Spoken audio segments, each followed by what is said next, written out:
السلام علیکم ورحمۃ اللہ وبرکاتہ۔ نحمدہ ونصلی علی رسولہ الکریم، اما بعد فاعوذ باللہ من الشیطان الرجیم، بسم اللہ الرحمن الرحیم۔ مدت سے میری ماں سوئی نہیں غالب، مدت سے میری ماں سوئی نہیں غالب، ایک رات میں نے کہا تھا مجھے ڈر لگتا ہے۔ سامعین اکرام، دنیا میں ماں ایک ایسا رشتہ ہے جس کا کوئی نعم البدل نہیں۔ ماں کی عظمت پر کچھ بولنا سمندر کو کوزے میں بند کرنے کے مترادف ہے۔ ماں کی اتنی عظمت کبھی اویس کرنی بھی ماں کی خدمت میں اتنے مصروف تھے، نبی کریم صلی اللہ علیہ وسلم کا تعداد تک نصیب نہ ہوا، تو پھر اللہ کے نبی بھی ان کے لیے بشارتیں دیتے نظر آتے ہیں۔ تو کہیں پر خود نبی کریم صلی اللہ علیہ وسلم اپنی رضائی ماں کے لیے اپنی چادر مبارک ان کے قدموں میں ڈھیر کرتے نظر آتے ہیں، تو کہیں پر خود اللہ قرآن کریم میں اعلان فرماتے ہیں وَبِالْوَالِدَيْنِ إِحْسَانًا، اپنے والدین کے ساتھ اس نے سلوک کرو، ان کی خدمت کرو۔ تو کہیں پر اُفٍّ لَكُمَا بول کر کہو، اپنے لبوں پوچھی لو لیکن اف تک نہ بولو۔ تو کہیں پر رسول اللہ کی خدمت میں ایک شخص حاضر ہوتا ہے اور کہتا ہے اے اللہ کے رسول، لوگوں میں سے وہ کون ہے جو اس نے سلوک کا مستحق ہو؟ فرمایا تیری ماں۔ اس نے دوسری مرتبہ سوال کیا، فرمایا تیری ماں۔ اس نے تیسری مرتبہ سوال کیا، فرمایا تیری ماں۔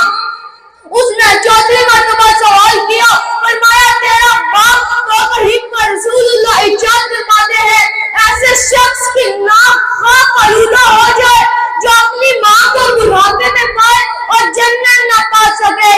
سامعین اکرام، ماں پیار ہے، ماں احسان ہے، ماں برداشت ہے، ماں پیار ہے، ماں برداشت ہے، ماں شجر ہے۔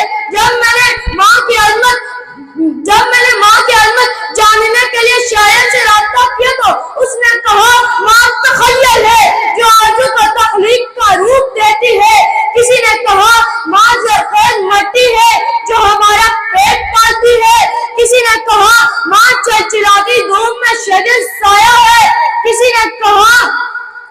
نے کہا ماں خوش روزی ہے، کسی نے کہا ماں وفا ہے۔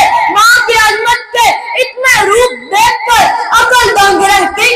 جب میں نے ماں کی عظمت دریافت کی تو فلک بولا ماں کے کشا ہے، رات بولی ماں میری طرف ایک راز ہے جو اولاد کی کمزوری چھپا لیتی ہے۔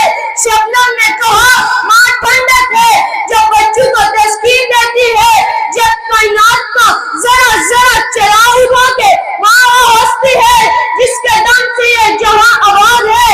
ماں اولاد کی خاطر دن رات موم کی طرح چلتی ہے، حتیٰ کہ جلتے جلتے ایک روز بجھ جاتی ہے، لیکن اف تک نہیں بولتی۔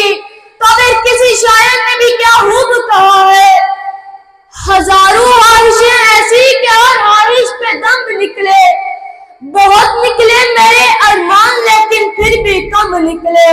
سامعین اکرام، ماں ایک سایہ ہے، ماں پیار ہے، ماں احسان ہے، ماں برداشت ہے، ماں ایک ایسا شجر ہے جو سدا بہار ہے۔ ماں کی ممتا تپش پتھر کو بھی موم بنا دیتی ہے۔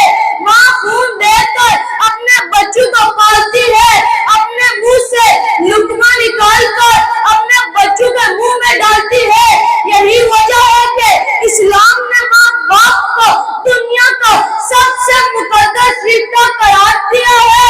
اگر ماں غریب ہو تو چولہے پر والی برتن رکھ کر بھوکے بچوں کو امید کی ڈوری سے باندھے رکھتی ہے۔ اگر ماں غریب ہو تو بچوں کو بڑے بڑے خوابوں سے تعمیر کرتی ہے لیکن انہیں مایوس نہیں ہونے دیتی۔ وآخر دعوانا ان الحمد للہ رب العالمین۔